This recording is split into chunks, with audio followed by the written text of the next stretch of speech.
الحمد لله نحمده ونستعينه ونستغفره ونؤمن به ونتوكل عليه ونعوذ بالله من شرور أنفسنا ومن سيئات أعمالنا من يهده الله فلا مضل له ومن يضلله فلا هادي له ونشهد أن لا إله إلا الله وحده لا شريك له ونشهد أن سيدنا ومولانا محمدا عبده ورسوله أما بعد فأعوذ بالله من الشيطان الرجيم بسم الله الرحمن الرحيم حاميم والكتاب المبين إنا أنزلناه في ليلة مباركة إنا كنا منذرين فيها يفرق كل أمر حكيم أمرا من عندنا إنا كنا مرسلين۔ محترم دوستوں اور بزرگوں، اللہ تبارک و تعالیٰ کا بہت بڑا احسان ہے کہ اللہ تبارک و تعالیٰ نے ہمیں ماہ شعبان تک پہنچا دیا۔ نبی کریم صلی اللہ علیہ وسلم کی عادت مبارکہ تھی کہ جب بھی رجب کا چاند دیکھتے تھے تو آپ علیہ السلام کثرت سے اس دعا کا ورد کرتے تھے، یہ دعا مانگا کرتے تھے، اللہم بارک لنا فی رجب و شعبان، اے اللہ ہمیں رجب اور شعبان میں برکت عطا فرما، وبلغنا رمضان، اور ہمیں رمضان تک پہنچا۔ دوستو، اب ایک مہینہ تو ہم گزار چکے، اب ماہ شعبان جو ہے وہ بدایہ ہے، بلکہ اسٹارٹ اور شروعات کہہ سکتے ہیں رمضان کی، جیسے شوال اس کا تتمہ ہے، اسی طرح شعبان جو ہے وہ اس کی ابتدا ہے۔ یہ ماہ مبارک مقدمہ ہے رمضان شریف کا، جیسا کہ ماہ شوال تتمہ ہے رمضان کا۔ قرآن شریف کے اندر اللہ تبارک و تعالیٰ نے سورہ دخان کی شروع آیات کے اندر یہ ارشاد فرمایا ہے، جس کو ابھی میں نے شروع میں تلاوت کی کہ حامیم، قسم ہے واضح کتاب کی کہ ہم نے اس کتاب کو بابرکت رات کے اندر اتارا ہے، بے شک ہم آگاہ کرنے والے ہیں ایسی رات میں ہیں، ہر حکمت والا معاملہ ہمارے حکم سے طے کیا جاتا ہے، بے شک ہم آپ کو نبی بنانے والے ہیں۔ اس آیت میں برکت والی سے مراد جو ہے شعبان کی 15ویں رات ہے، جس کو ہم شب برات کے نام سے جانتے ہیں۔ بس اس آیت کے اندر اللہ تبارک و تعالیٰ نے اس ماہ کی اور خاص طور پر 15ویں شعبان کی رات بہت ہی بڑی فضیلت ثابت کر دی، اور اس ماہ کے متعلق شریعت مقدسہ کے چند احکام بھی ثابت ہوتے ہیں۔ تو سب سے پہلی بات یہ ہے کہ اس کے اندر، اس مہینے کے شروع کے اندر، سب سے پہلے نبی کریم صلی اللہ علیہ وسلم نے ہمیں یہ ہدایت دی کہ اس مہینے کا جو ہے چاند ہم اہتمام سے دیکھیں۔ سب سے پہلی بات، اہتمام کے ساتھ ہم اس کا چاند دیکھیں۔ دوسری حدیث کے اندر اللہ کے نبی صلی اللہ علیہ وسلم نے ارشاد فرمایا، بلکہ حضرت اسامہ رضی اللہ تعالیٰ عنہ کی روایت ہے کہ میں نے نبی کریم صلی اللہ علیہ وسلم سے پوچھا کہ اللہ کے رسول، آپ شعبان کے مہینے کے علاوہ بقیہ مہینوں کے اندر اتنے روزے نہیں رکھتے جتنے شعبان کے اندر رکھتے ہیں؟ تو آپ علیہ السلام نے ارشاد فرمایا، یہ ایسا مہینہ ہے جس سے رجب اور رمضان کے درمیان میں یہ ایسا مہینہ ہے کہ جس سے اکثر لوگ غافل ہیں۔ پھر ارشاد فرمایا کہ یہ ایسا مہینہ ہے کہ جس کے اندر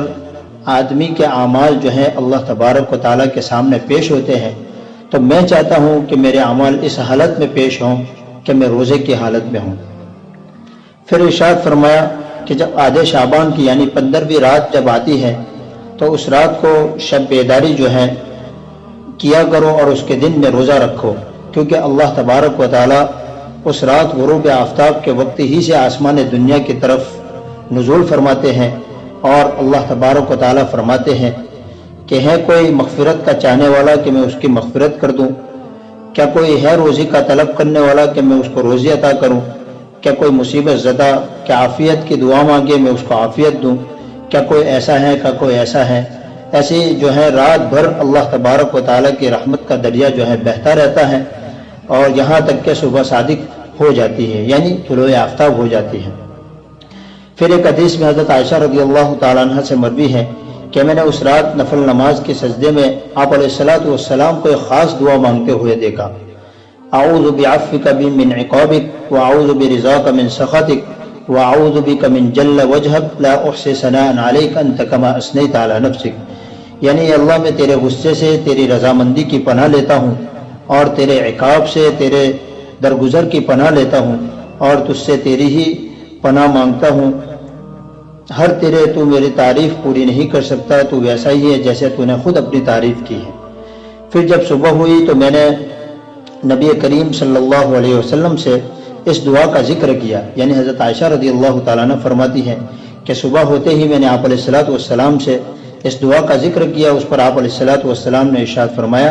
اے عائشہ اس کو تو سیکھ لے اور دوسروں کو بھی سکھا دے، کیونکہ جبرائیل علیہ السلام نے مجھ کو یہ سکھائی ہے اور کہا ہے کہ اس سجدے کے اندر اس کو بار بار میں پڑھا کروں۔ چنانچہ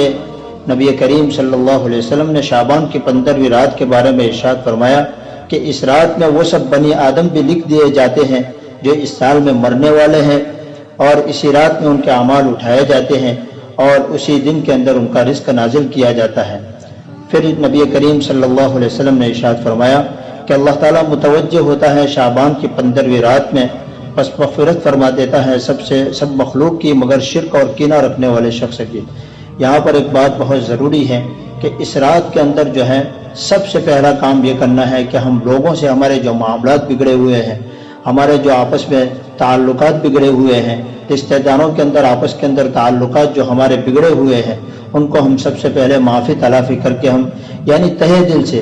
کوئی رواجی معافی نامہ نہ ہو کہ بھئی ابھی معاف کروا لیا اس کے بعد پھر جیسے تھے ویسے ہو گئے، ایسا ہرگز نہیں ہونا چاہیے۔ تو جب آدمی دل کی گہرائیوں سے شرمندگی کے ساتھ اور اپنے آپ کو جو ہے اللہ تبارک و تعالیٰ کے سامنے شرمندہ کر کے اللہ سے معافی مانگتا ہے اور بندوں سے اپنے تعلقات کو استوار کر لیتا ہے، تو پھر اللہ تبارک و تعالیٰ جو ہے اس کو معافی فرما دیتے ہیں، بلکہ اس کے گناہ کو نیکیوں سے بدل دیتے ہیں۔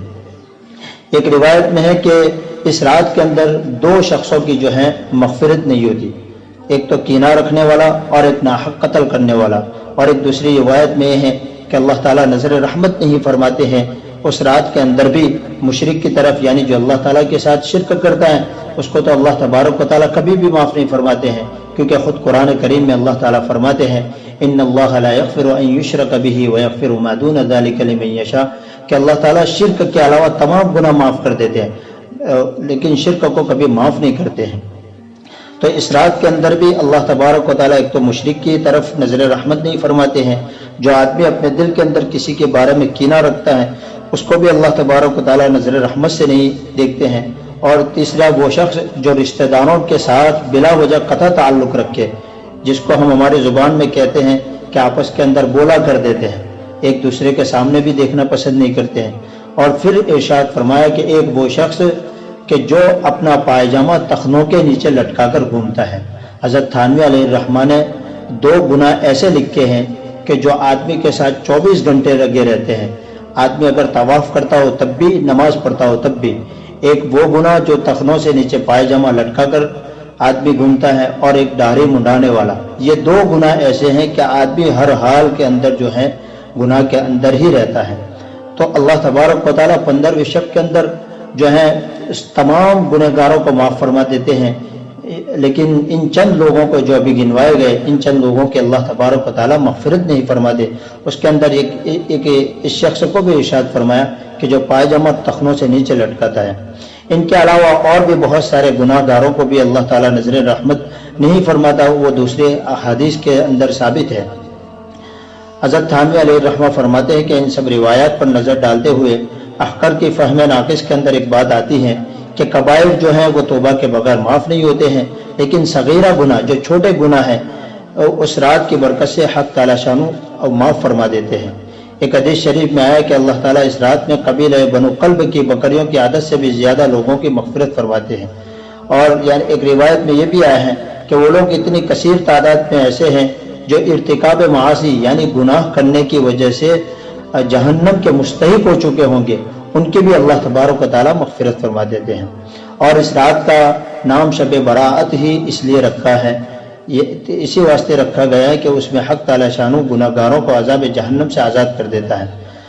اب دوسری بات یہ ہے کہ اکثر و بیشتر لوگ سوال کرتے رہتے ہیں کہ بھئی اس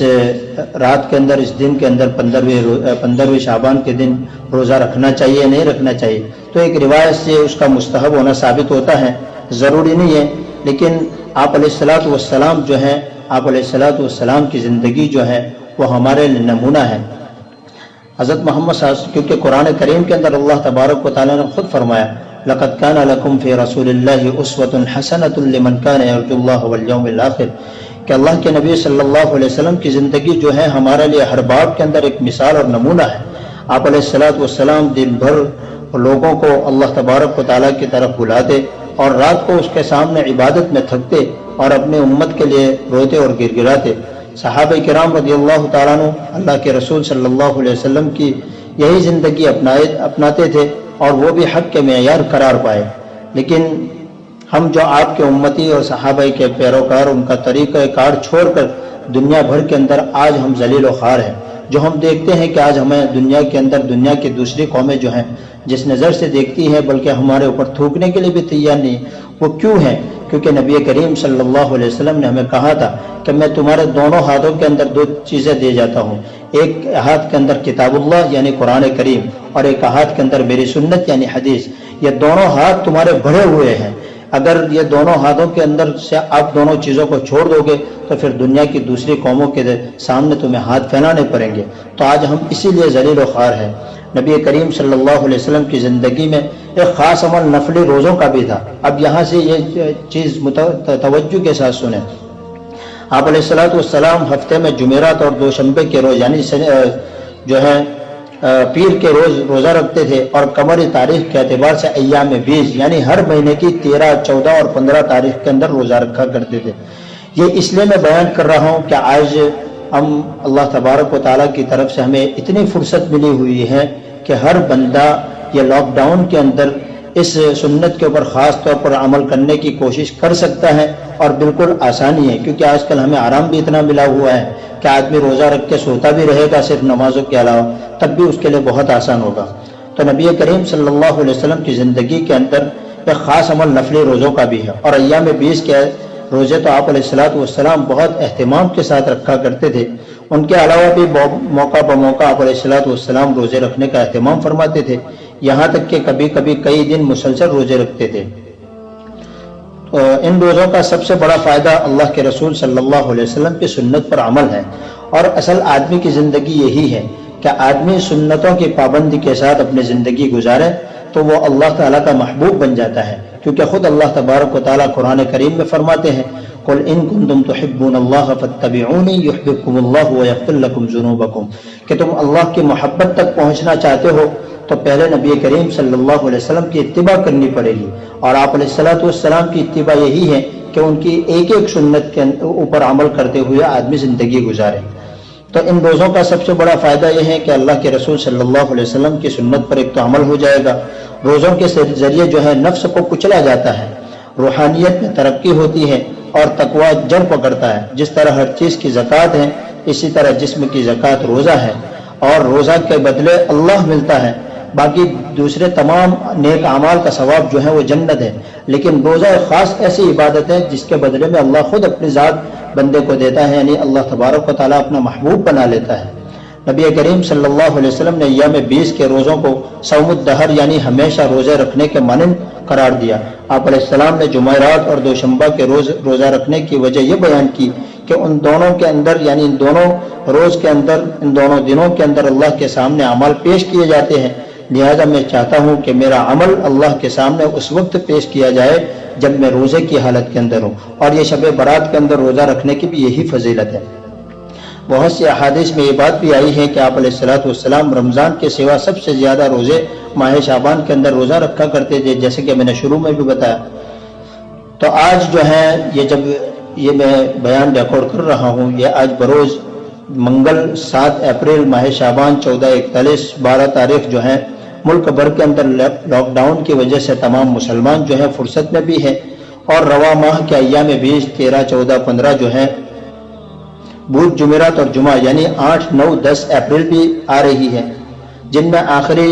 دن جو ہے 15 شعبان کا ہے، جس میں روزہ رکھنا ایک حدیث کی اعتبار سے مستحب بھی ہے۔ اس لیے ہم تمام مسلمانوں کو چاہیے کہ اس وقت فرصت کو غنیمت سمجھ کر اس چھوٹی ہوئی یعنی جو آپ علیہ الصلوۃ والسلام ہر مہینے کے اندر ایام 20 کے جو روزے رکھا کرتے تھے، یہ اکثر و بیشتر ہم نے یہ سنت کو چھوڑ دیا ہے، تو اس چھوٹی ہوئی سنت کو زندہ کرنے کا عہد کریں، کیونکہ حدیث پاک کے اندر آتا ہے کہ جو میری ایک سنت کو جو سنت لوگوں نے بھلا دی ہے، وہ سنت کو جو بھی زندہ کرے گا اس کو 100 شہیدوں کا ثواب ملے گا۔ تو ہمارے پاس یہ موقع ہے کہ ایک چھوٹی ہوئی بلکہ لوگوں کے درمیان غفلت کی وجہ سے ایک بھلا دی گئی سنت جو ہے اس کو ہم زندہ کریں اور اس کا عہد بھی کریں، اور کم از کم اس مہینے کے اندر ایام 20 کے روزے رکھ کر اور آئندہ مہینے میں بھی مہینوں کے اندر اس کا اہتمام کرنے کی ہم جو ہے پوری کوشش کریں۔ ان روزوں شعبان کی سب سے بڑی فضیلت آپ علیہ الصلوۃ والسلام نے یہ بھی بیان کی ہے کہ اس کا شعبان نام کیوں رکھا گیا۔ تو حضرت مولانا ذوالفقار صاحب دامت برکاتہم جو ابھی پوری دنیا کے ایک بہت بڑے محیی السنہ بھی گنے جاتے ہیں، پیران پیر بھی گنے جاتے ہیں، اللہ تبارک و تعالیٰ نے ان کو غضب کا علم بھی دیا ہے اور اللہ تبارک و تعالیٰ نے ان کو غضب کا تقوی بھی دیا ہے۔ انہوں نے بڑی زبردست شعبان کی ایک تحریر بیان کی ہے کہ شعبان کے شین سے جو ہے اللہ تبارک و تعالیٰ نے جو شعبان کا نام رکھا ہے اس کے اندر 4 الفاظ آتے ہیں۔ شین سے شرافت آتی ہے، عین سے جو ہے قلوب مرتبت آتی ہے، با یعنی بر یعنی نیکی اس سے آتی ہے، اور جو ہے الف سے الفت یعنی اللہ تبارک و تعالیٰ کی محبت آدمی کے دل کے اندر آ جائے، اور نون سے جو ہے نور لیا گیا ہے۔ تو یہ جو چیزیں ہیں اللہ تبارک و تعالیٰ کی طرف سے آج کی رات جو ہے دعائیں مانگنے کی بھی ہے، اور 3 مہینے رجب و شعبان اور رمضان آگے پیچھے آتے ہیں۔ احادیث مبارکہ کے اندر ان تینوں مہینوں کی فضیلت یہ بتائی گئی، نبی علیہ الصلوۃ والسلام نے فرمایا کہ رجب کو سال کے باقی مہینوں پر ایسی فضیلت دی گئی جیسے قرآن مجید کو باقی کتابوں کے اوپر فضیلت دی گئی ہے۔ نیز ارشاد فرمایا کہ شعبان کو باقی مہینوں پر وہ فضیلت ہے جیسی میری یعنی محمد صلی اللہ علیہ وسلم کو باقی انبیاء کے اوپر فضیلت حاصل ہے، اور فرمایا کہ رمضان کو باقی مہینوں پر وہ فضیلت حاصل ہے جیسی اللہ رب العزت کو اپنی مخلوقات پر فضیلت حاصل ہے۔ بعض علماء نے لکھا ہے کہ شعبان جو ہے، بعض مشائخ نے فرمایا کہ اس مہینے کو اس لیے شعبان کہا جاتا ہے کہ اس کے 5 حروف ہے، جیسے ابھی میں نے اس کو بیان بھی کیا۔ شعبان کے 5 الفاظ ہیں کہ شین سے شرافت، عین سے علو مرتبت، بر سے نیکی، الف سے الفت، اور نون سے جو ہے نور لیا گیا۔ ان 5 الفاظ کے پہلے حرف کو لے کر یہ بتلا دیا گیا کہ بندوں کو پتہ چل جائے کہ اگر ہم اس مہینے میں عبادت کریں گے تو پروردگار کی طرف سے ہمیں یہ 5 نعمتیں مل جائے گی۔ روزہ رزق کے فیصلوں کی رات ہے۔ اللہ بعض روایت میں آتا ہے کہ 15ویں شعبان کی رات، 15ویں شعبان جو ہے اس رات کے اندر رزق کے فیصلے کیے جاتے ہیں۔ رزق کے زمرے میں بیوی بچے، صحت، عزت، مال و دولت، کپڑا، مکان، ہر چیز شامل ہے۔ گویا آج ہماری جتنی بھی پریشانیاں ہیں، اور آج پوری دنیا جو ہے وہ روزی کے اعتبار سے پریشان ہے، اور ساری کی سارے عموماً رزق ہی سے متعلق ہوتی ہیں۔ آئندہ سال کے ان فیصلوں کی رات آج ہے، فہرست آج ہی کی رات کے اندر بنتی ہے، اور یہ رمضان المبارک میں لیلۃ القدر میں فرشتوں کے حوالے کر دی جاتی ہے۔ جیسے کہ عام دنیا کے اندر قانون ہوتا ہے کہ ڈپارٹمنٹ کے اندر فہرستیں بنتی ہے اور پھر ٹیکنیشین کے حوالے کر دی جاتی ہے، اور پھر پورے سال جو ہے اس کے اوپر عمل کیا جاتا ہے۔ دوستو، یہ لاک ڈاؤن کے اندر اللہ تبارک و تعالیٰ نے جو ہمیں فرصت دی ہے اس کے اندر زیادہ سے زیادہ جو ہے ہمیں اللہ تبارک و تعالیٰ کی طرف رجوع ہونے کی ضرورت ہے۔ میں بھی گنہگار ہوں، اور دنیا کے اندر کوئی جو ہے اللہ کا بندہ یہ دعویٰ نہیں کر سکتا ہے کہ میں گنہگار نہیں ہوں۔ گناہ تو ہر ایک سے ہوتا ہے، لیکن اللہ تبارک و تعالیٰ کو سب سے بڑا گنہگار بندہ وہ پسند ہے کہ جو گناہ کرنے کے بعد اللہ تبارک و تعالیٰ سے سچے پکے دل سے توبہ کر لے۔ کل بنی آدم خطاؤون وخیر الخطائین التوابون المستغفرون۔ تو جو ہے ہر بنی آدم جو ہے خطا کار ہیں، اور بہترین خطا کار وہ ہے جو اپنے گناہوں کے اوپر نادم و شرمندہ ہو کر توبہ کرے اور استغفار کرے۔ اس لیے لاک ڈاؤن کے اندر اور یہ فرصت کے زمانے کے اندر ہم اللہ تبارک و تعالیٰ کی طرف جتنا ہو سکے رجوع کریں، ہم اپنے پرشاسن اور پولیس کا ساتھ دیں، اور علماء کی طرف سے جو بار بار جو ہدایت جاری کی جاتی ہیں اس کے اوپر جتنا ہو سکے عمل کرنے کی کوشش کریں۔ اللہ تبارک و تعالیٰ ہمیں شعبان کے مہینے کی جو بقیہ دن ہے اس کے قدردانی کی خوب توفیق عطا فرمائے، اور اس شعبان کے مہینے کی جو بقیہ دن ہے اس کو رمضان کی تیاریوں کے اندر لگانے کی ہمیں توفیق عطا فرمائے۔ وآخر دعوانا ان الحمد للہ رب العالمین۔